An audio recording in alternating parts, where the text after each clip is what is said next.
پاکستان کا جو پلان ہے یا پاکستان کی جتنی بھی حکومتیں آئی ہیں انہوں نے یوتھ کے لیے بزنس اپرچونیٹیز کے لیے کیا اقدامات کیے ہیں. انفیکٹ میں آپ کو بتاتا چلوں کہ متعدد جو ذریعے تھے ان کو تو بند ہی کر دیا گیا ہے.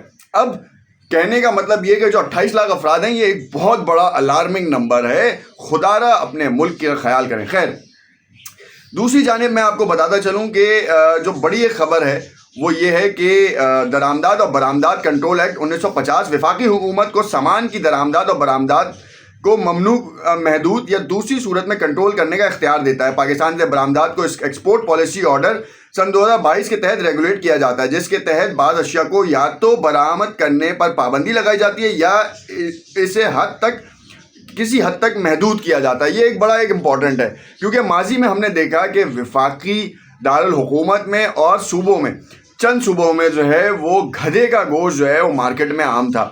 اب معاملہ سارا یہ ہے کہ چائنا میں آپ نے دیکھا ہوگا کہ ماضی میں پاکستان سے مرغی کے پنجوں کی درآمد شروع ہوئی اور جو ہے نا وہ ایکسپورٹ شروع ہوئی بیسیکلی. تو اب وہ اس کو دیکھا دیکھی گدھوں کی کھالوں کو اور پھر جو ہے وہ اور باقی دوسرے جانوروں کو بھی جو ہے نا وہ ایکسپورٹ کرنا شروع کر دیا.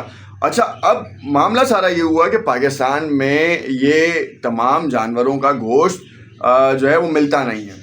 اچھا, اب فارمنگ کے حوالے سے اگر بات کی جائے نا تو یہ ڈفرینٹ پرسپیکٹیو ہے, ڈفرینٹلی ہے وہ, مگر مارکیٹ میں اگر اس کا گوشت آ رہا ہے اور ماضی میں ہم نے دیکھا کہ قانون نافذ کرنے والے اداروں نے بڑا ایک سخت اسٹانس لیا اور انہوں نے باقاعدہ طور پر اس کے اوپر جو ہے وہ چھاپے مارے, ریڈز کی ہیں اور پکڑے ہیں, اس کے اوپر پابندی لگائی تھی. اس حوالے سے بڑی خبر سامنے آ رہی ہے اور اس خبر کا تعلق جو ہے وہ ایکسپورٹ ہے کیونکہ اس کی جو ایکسپورٹس ہیں اس کی مانگ میں بہت اضافہ ہے اور اس میں بڑا پروفیٹیبلٹی ہے. اب یہ حکومت کے اوپر ہے کہ کیسے وہ کرتا ہے اور انلیگل سلاٹر ہاؤس جو ہیں ان کو کیسے روکتا ہے, اور اگر لیگل کرتا ہے اس کی فارمنگ یا پھر اس کے میٹ کو تو اس کا پروسیجر کیا ہوگا. آنے والا وقت بتائے گا, مگر اس کی آواز اٹھ رہی ہے اور اب دیکھنا ہے کہ ای سی سی گدھوں کی کھالوں کی برآمدات پر پابندی عائد کی تھی اور MNFSR کو صوبائی حکومتوں کے تعاون سے ضروری ضوابط نافذ کرنے کا حکم دیا تھا. مگر آج یہ خبر اٹھ رہی ہے تو اس میں کچھ نہ کچھ تو کالا ہے, اور وہ کہتے ہیں دال میں کچھ کالا ہے. تو دیکھنا یہ ہے کہ فارمنگ کے لحاظ سے اگر بزنس اپرچونیٹی ہے تو میرا خیال ہے کہ شاید بزنس کے لیے گورنمنٹ جو ہے وہ کوئی خاطر خواہ لاہ عمل اختیار کرے گی, مگر اس کے لیے یہ ضروری ہے کہ اس کا گوشت مارکیٹوں میں نہ آئے, کیونکہ بہت سارے لوگ یہ ہوتے ہیں, اگر آپ لوگوں کو دیکھیں نا کہ جن کے رشتہ دار وہاں رہتے ہیں تو وہ کہتے ہیں یار بھائی گوشت کھا رہے ہو یا دال کھا رہے ہو, تو وہ کہتے ہیں یار گوشت نہ کھاؤ, تمہارے یہاں گوشت کا پتہ نہیں ہوتا, تم دال پہ کھلا دو.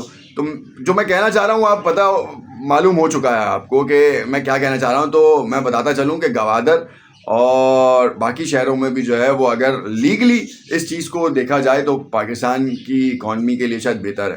خیر, فیصلہ گورنمنٹ کرے گی اور حکومتی اشخاص کریں گے. جو بڑی ایک اور خبر ہے PIA کے حوالے سے جس کے بارے میں تہلکہ خیز مواد سامنے آیا ہے. AGP کی رپورٹ سامنے آئی ہے جس میں انہوں نے کہا ہے کہ پاکستان کی قومی ایئر لائن کو جو نقصان ہوا ہے اس کا بھانڈا پھوٹا ہے وہ یہ کہ 5.5 ارب روپے کا نقصان کیا گیا ہے. کیوں؟ کیونکہ یہ نقصان ہے ڈسکاؤنٹڈ ٹکٹس آفر کیے گئے ہیں, تقریباً 2.5 لاکھ افراد کو دیا گیا ہے. ایک نمبر سن 2011 سے سن 2016 تک جو ہے وہ 3.5 ارب روپے کا ڈسکاؤنٹڈ ریٹ آفر کیا گیا, ٹکٹس آفر کیے گئے جو کہ امپلائیز بھی نہیں تھے PIA کے. تو اب یہ بڑا ایک لمحہ فکریہ ہے کہ آخر کس کی اجازت سے کیا گیا. مینجمنٹ نے باقاعدہ طور پر اس کو انویسٹیگیٹ کیا. 2024-2025 کی آڈٹ رپورٹ میں یہ بات سامنے آئی ہے اور اس کے حوالے سے معاملہ کیا ہے. اب اس وقت کیا حکومتی اراکین جو ہے اس وقت کے مین کلپریٹس کو یا مین آتھورائز پرسنس کو کیا کٹہرے میں لے کر آئیں گے اور ان کو دی گئی مراد واپس لی جائیں گے, کیونکہ قومی ایئر لائن کو, قومی خزانے کو نقصان پہنچایا گیا تو اس کی سزا کیا ہے. کیونکہ جب تک ادارے کے اندر سے جو ہے وہ کارروائی نہیں ہوگی اس وقت تک کچھ نہیں ہو سکتا.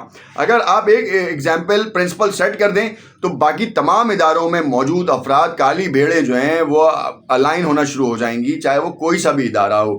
تو دیکھنا یہ ہے کہ اس وقت اس کے اوپر کیا لیا جاتا ہے. پاکستان نجی ایئر لائن, قومی ایئر لائن کو ماضی میں بیچنے کی تیاری کی گئی, مگر صد افسوس کہ 10 ارب روپے صرف اس کی بولی لگی ہے. صرف 10 ارب روپے. اور کیوں؟ کیونکہ اس کے اوپر اتنا انفلوئنس رہا ہے کہ ایک بار تو شبر زیدی صاحب نے فرمایا کہ بھائی اس کو تو کسی اور ملک کو بھیج دیں, اس کو تو بیچیں, ہٹائیں, یہ تو پاکستانی جو ہے وہ کہہ لیں کہ معیشت کے اوپر جو ہے نا ایک نقصان کا باعث بن رہی ہے. مگر کیوں ایسا ہے؟ آخر کیا وجوہات ہیں؟ کیونکہ یہ سن 2011 تک تو پروفیٹیبلٹی تھی اس کی, اور بہت ہی پروفیٹیبل تھی.